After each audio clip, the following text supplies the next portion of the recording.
تو بتائیے جو خود گمراہ ہو اور دوسرے لوگوں کو گمراہ کرنے والا ہو، نبی کیسے ہو سکتا ہے؟ بے شک نبی تو خود لوگوں کو کفر سے نکالنے کے لیے، گمراہیت سے بچانے کے لیے، گمراہیت سے نکالنے کے لیے آتا ہے۔ جی بے شک یہی بات۔ نبی کا تو کام ہے کہ وہ اللہ رب العزت کا پیغام اپنی امت تک، اپنی قوم تک پہنچائے۔ جی تو معاذ اللہ نبی تو گمراہی سے بچانے آتے ہیں، گمراہ تھوڑی ہوتے ہیں۔ جی جو گمراہ ہو نبی ہو ہی نہیں سکتا ہے، بے شک جو گمراہ ہو وہ نبی ہو ہی نہیں سکتا ہے۔ تو ان لوگوں کو نبی ماننا گویا کہ اپنے کفر کا اظہار اور اعلان کرنا ہے۔ جی بے شک ہاں، اپنے کفر کا اظہار اور اعلان کرنا ہے۔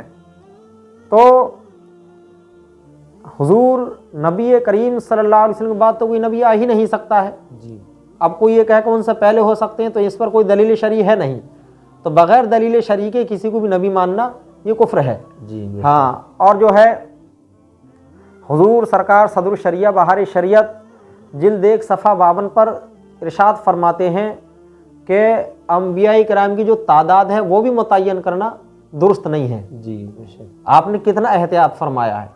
آپ فرماتے ہیں انبیاء کرام کی جو تعداد ہے اس کو بھی متعین کرنا درست نہیں ہے۔ جی بے شک ہاں کہ صاحب جو ہے تعداد متعین کر دی جائے کہ اتنے نبی ہیں اور اتنے نبی ہیں، اس لیے کہ تعداد متعین کرنا درست یوں نہیں ہے کہ ہو سکتا ہے، اس میں یہ احتمال ہے، اس میں یہ امکان ہے کہ اگر ہم مثال کے طور پر یہ کہہ دیں 1,24,000 یا 2,24,000، اور تو اب اس میں احتمال یہ ہے کہ ہو سکتا ہے 2,24,000 سے زیادہ نبی ہوں، بے شک تو اس میں کیا ہے؟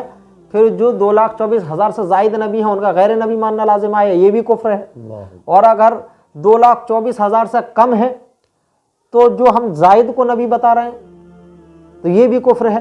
تو سرکار صدر الشریعہ علیہ الرحمہ بہار شریعت میں تحریر فرماتے ہیں کہ انبیاء کرام کی تعداد متعین کرنا یہ بھی درست نہیں ہے، جی بے شک اس لیے کہ ان میں انبیاء کرام کو کم کرنا ان کی تعداد کو یا زیادہ کرنے کا احتمال ہے، اور یہ دونوں باتیں اگر حقیقت ہوئی تو یہ کفر ہے، اللہ یہ کفر ہے۔ تو بتائیے جب اتنا احتمال اس میں ہے اور اس سے بچنا کتنا ضروری ہے، تو جو انسان کھلم کھلا دیوی دیوتاؤں کو نبی کہے وہ کیسے مسلمان ہو سکتا ہے؟ جی بے شک وہ مسلمان نہیں ہو سکتا۔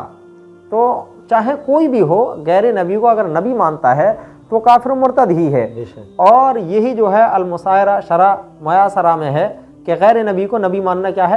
کفر ہے۔ ہاں، اور یہی جو ہے شرع فقہ اکبر میں ہے کہ غیر نبی کو نبی ماننا کفر ہے، اور یہی شرع عقائد نصفیہ میں بھی ہے۔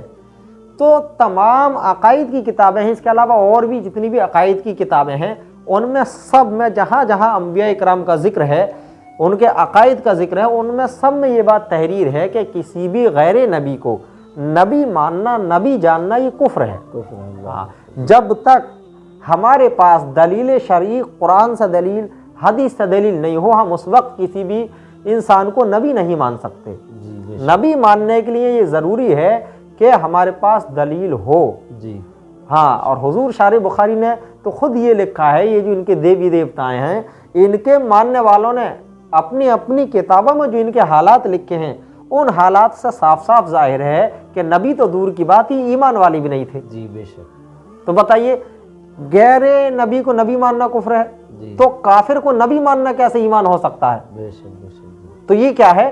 یہ سری کفر ہے، چاہے کوئی اسکالر بکے یا چاہے کوئی عالم بکے یا چاہے کوئی ڈاکٹر یا پروفیسر اس چیز کو کہے، کفر تو کفر ہی رہے گا۔ نبوت کا دروازہ تو اب بند ہو گیا ہے، اب بھی بند ہو گیا، اور پہلے بھی اگر مان لی کوئی یہ کہے کہ نہیں صاحب ہم تو نبی کریم صلی اللہ علیہ وسلم سے پہلے نبی مانتے ہیں ان کو، تب بھی یہ کفر ہی ہوگا، اس لیے کہ یہ تو کفار کے دیوی دیوتا ہیں، یہ نبی نہیں ہیں۔ جی جی سمجھ رہے ہیں آپ؟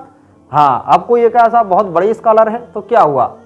اسکالر بھی تو کفر کر سکتا ہے، جی بے شک اسکالر کو کفر سے محفوظ تھوڑی ہے۔ جی ہاں، تو اسکالر ہونا یہ اس چیز کی دلیل نہیں ہے کہ صاحب وہ کفر نہیں کر سکتے، گناہ نہیں کر سکتا۔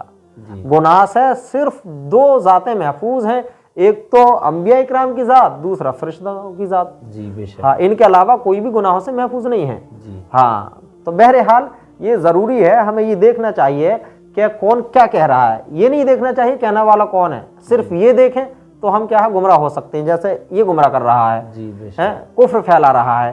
تو بہرحال ایسے لوگوں کے بیانات سننا حرام ہے، ان کے بیان سننے سے دور رہنا چاہیے، جی ہاں، جو ہمارے ایمان کے دشمن ہیں، بے شک۔ سمجھ رہے ہیں آپ؟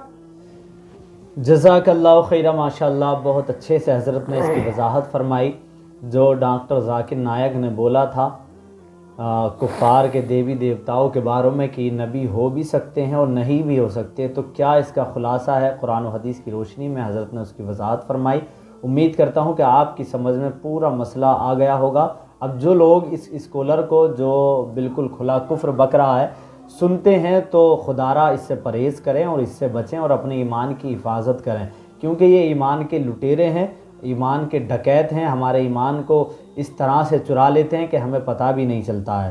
تو ہمیں جو ہے ان سے پرہیز کرنا چاہیے، ان سے بچنا چاہیے، ان کے بیانات نہیں سننے چاہیے۔